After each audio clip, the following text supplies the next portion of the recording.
Assalamualaikum warahmatullahi wabarakatuh. Perkenalkan, nama saya Putri Rahmadani, NIM 2003 0150 1055 kelas PJKRD.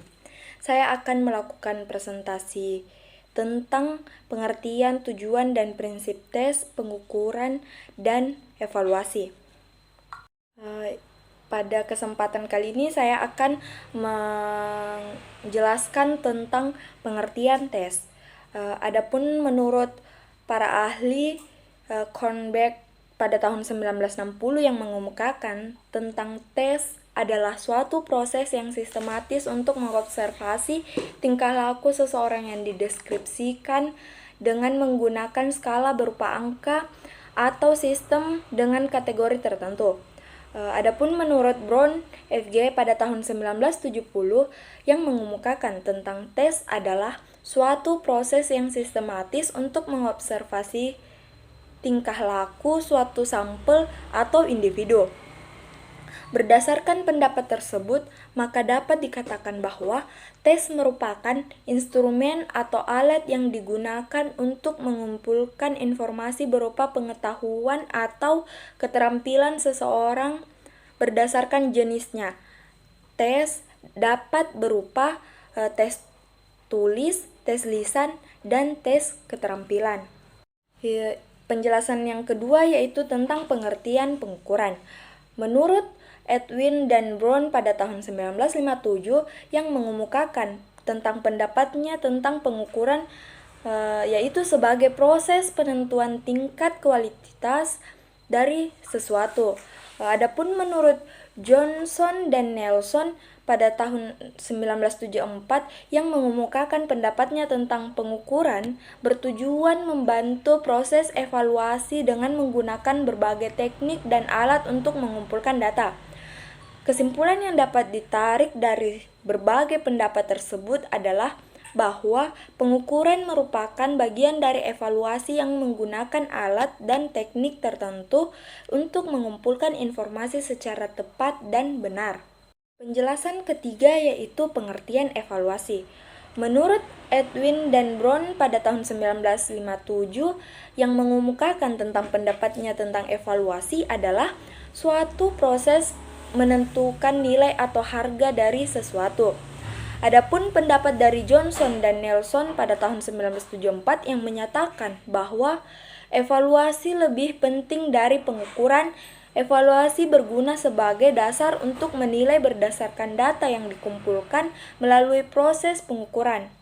Adapun pendapat dari Mathers pada tahun 1978 yang menyatakan bahwa evaluasi mencakup pengambilan keputusan, penaksiran, penilaian, dan implementasi terhadap proses pendidikan secara keseluruhan. Adapun menurut Verdusel pada tahun 1980, evaluasi merupakan proses yang sistematis untuk menentukan tingkat terpercayainya suatu tujuan. Dan menurut Ratna Sayekti pada tahun 1988 yang menyatakan bahwa evaluasi merupakan suatu proses yang sistematis untuk menentukan seberapa jauh tujuan instruksional telah dicapai siswa. Berdasarkan pendapat tersebut, dapat disimpulkan bahwa evaluasi merupakan suatu proses yang sistematis untuk menentukan nilai berdasarkan data yang dikumpulkan melalui pengukuran. Proses pemberian nilai harus dilakukan secara objektif dan diusahakan unsur-unsur objektif tidak masuk sebagai pertimbangan dalam penilaian. Dengan kata lain, dapat dinyatakan bahwa evaluasi meliputi kedua langkah di depan, yaitu pengukuran dan penilaian. Dan kita sudah masuk ke pembahasan tujuan dan prinsip tes, pengukuran, dan evaluasi. Adapun tujuan pengukuran dan evaluasi menurut Scott pada tahun 1959 yang menyatakan bahwa pengukuran dapat menggunakan banyak cara, diantaranya adalah menggunakan tes yang tujuannya untuk menentukan status siswa dan tingkat kemampuan. Menurut Safrit pada tahun 1981 dan Verduse pada tahun 1980 yang menyatakan tujuan pengukuran dan evaluasi meliputi beberapa bagian. Yang pertama yaitu mendiagnosis kelemahan atau kekurangan. Yang kedua yaitu pengelompokan siswa sesuai dengan kemampuan. Yang ketiga yaitu mengarahkan siswa sesuai dengan program. Yang keempat yaitu memprediksi tingkat kemampuan. Yang kelima yaitu menentukan prestasi siswa. Dan yang keenam yaitu mengetahui kemajuan siswa. Ketujuh yaitu memotivasi siswa. Dan yang kedelapan yaitu menentukan kelas. 9 mengevaluasi efektivitas pengajaran. 10 melakukan perbaikan program administrasi. Dan yang ke-11 yaitu mengevaluasi kurikulum. Adapun menurut Kirkendall pada tahun 1980, tujuan pengukuran dan evaluasi meliputi penentuan status, pengelompokan siswa, seleksi siswa, diagnosis dan bimbingan, motivasi, mempertahankan standar perlengkapan pengalaman pendidikan, dan melengkapi penelitian. Pengukuran dan evaluasi dapat memiliki beberapa tujuan. Tujuan tersebut tidak selalu cocok dengan segala situasi. Berikut ini saya akan menjelaskan tentang tujuan pengukuran dan evaluasi yang meliputi yang pertama yaitu penentuan status siswa. Pengukuran dan evaluasi dapat digunakan untuk menentukan status kemajuan atau prestasi siswa.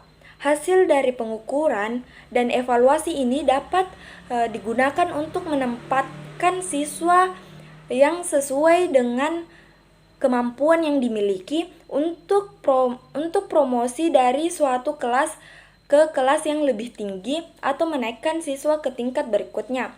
Contohnya yaitu dalam cabang olahraga, sebuah tim sepak bola definisi 1 akan dapat masuk di divisi utama apabila tim tersebut menduduki urutan ranking pertama dalam sebuah kompetisi yang diputar selama 1 tahun. Yang kedua yaitu pengelompokan siswa. Pengukuran dan evaluasi dapat digunakan untuk mengetahui apakah kelompok tersebut homogen atau heterogen dari beberapa sifat atau kemampuan yang dimiliki. Pengelompokan dapat didasarkan pada beberapa macam alasan, dan pengelompokan tersebut didasarkan pada tingkat usia, kondisi kesehatan, struktur tubuh yaitu tinggi dan berat badan, keterampilan, jenis kelamin, minat, dan sebagainya. Pengelompokan ini dapat berfungsi untuk memperbaiki pelaksanaan pengajaran dengan cara melakukan pengelolaan kelompok yang homogen. Pengelompokan dalam cabang olahraga dapat dicontohkan sebagai berikut, yaitu seorang dosen yang membina mata kuliah bola voli sebelum perkuliahan berlangsung dalam semester tertentu. Dosen tersebut melakukan tes awal untuk mengukur keterampilan dasar bola voli yang telah dimiliki oleh mahasiswa peserta kuliah. Berdasarkan data yang diperoleh melalui pengukuran tersebut, dosen memutuskan pembagian peserta kuliah menjadi 3 kelompok sesuai dengan tingkat kemampuan yang dimiliki, misalnya baik, sedang, dan kurang. Yang ketiga yaitu seleksi. Pengukuran dan evaluasi dapat digunakan untuk menyeleksi siswa dari suatu kelompok dalam kegiatan yang berkaitan dengan mata pelajaran pendidikan jasmani. Biasanya dilakukan untuk menyeleksi anggota tim olahraga yang mewakili kelas sekolah. Seleksi siswa ini melibatkan kemampuan fisik, sosial, dan emosional. Contohnya, untuk kegiatan olahraga, pertandingan antar kelas untuk siswa SMA merupakan salah satu sarana untuk melakukan seleksi terhadap siswa yang berpotensi. Di perguruan tinggi, pertandingan olahraga antar fakultas merupakan sarana untuk melakukan seleksi terhadap mahasiswa yang memiliki potensi dan minat minat terhadap cabang olahraga tertentu untuk dibina yang lebih intensif. Yang keempat yaitu diagnostik dan bimbingan. Pengukuran dan evaluasi dapat digunakan sebagai bahan diagnostik untuk mengetahui kelemahan-kelemahan berdasarkan hasil pengukuran dan evaluasi, maka perbaikan atau remedial dapat dilakukan. Dari hasil diagnosis ini, kegiatan bimbingan dilakukan untuk membantu siswa. Untuk pendidikan jasmani, bimbingan diberikan sesuai dengan kelemahan-kelemahan yang dimiliki siswa. Contohnya, itu berdasarkan pengukuran dan evaluasi yang telah dilakukan, maka diperoleh data beberapa mahasiswa program studi pendidikan olahraga semester 1 dalam mata kuliah renang. Dari data tersebut disusun suatu program untuk membantu mahasiswa yang mengalami kesulitan dalam renang. Yang kelima yaitu motivasi. Hasil tes yang diumumkan kepada mahasiswa diharapkan akan dapat membangkitkan motivasi mahasiswa untuk berprestasi yang lebih baik. Dengan mengetahui hasil yang dicapai, mahasiswa memperoleh nilai rendah diharapkan akan lebih memacu diri untuk memperoleh nilai yang lebih tinggi. Bagi mahasiswa yang memperoleh nilai tinggi, diharapkan dapat mempertahankan prestasi yang dicapai, bahkan kalau dapat ditingkatkan. Keenam, yaitu mempertahankan standar. Pengukuran dan evaluasi dapat berguna untuk mempertahankan standar penilaian yang diharapkan mahasiswa. Pengukuran dan evaluasi tidak hanya sekedar digunakan untuk menilai mahasiswa, tetapi dapat juga untuk melihat sampai sejauh mana keberhasilan pengajaran telah tercapai. Dengan demikian, bukan hanya menyangkut materi saja yang dievaluasi, melainkan proses pengajarannya pun harus dievaluasi secara cermat. Evaluasi harus dilakukan dengan pengorganisasian yang baik dan cermat agar kegiatan yang dilakukan lebih efektif. Yang ketujuh yaitu melengkapi pengalaman pendidikan. Hasil evaluasi berguna bagi dosen dan mahasiswa untuk melakukan perbaikan. Berdasarkan hasil yang diperoleh, dosen dapat belajar tentang dirinya dan tentang kegiatan yang dilakukan. Dengan demikian, dosen tidak hanya mempelajari tentang mahasiswa saja, melainkan juga dapat menemukan informasi yang berguna bagi dirinya maupun bagi mahasiswanya. Pengalaman yang diperoleh tersebut penting sekali. Artinya, untuk melengkapi pengetahuan yang telah diperoleh sebelumnya, pengalaman tersebut dapat berupa ketepatan penggunaan metode mengajar atau aktivitas lain yang berguna bagi mahasiswa. Masuk ke bagian prinsip-prinsip pengukuran dan evaluasi. Adapun prinsip-prinsipnya diantaranya yaitu yang pertama, program pengukuran dan evaluasi sesuai dengan filsafat hidup dan pendidikan. Yang kedua yaitu pengukuran harus dilakukan secara objektif. Yang ketiga yaitu evaluasi dilakukan sebelum, selama, dan setelah proses belajar mengajar. Yang keempat yaitu prinsip continuous. Yang kelima yaitu prinsip menyeluruh atau komprehensif. Yang keenam yaitu pengukuran dan evaluasi harus dipimpin dan dikelola oleh orang yang ahli dalam bidangnya. Dan yang terakhir yaitu hasil dari pengukuran dan evaluasi harus diinterpretasikan untuk semua individu tentang aspek sosial, mental, fisik, dan psikologinya. Itulah tadi presentasi dari saya, lebih dan kurangnya mohon dimaafkan.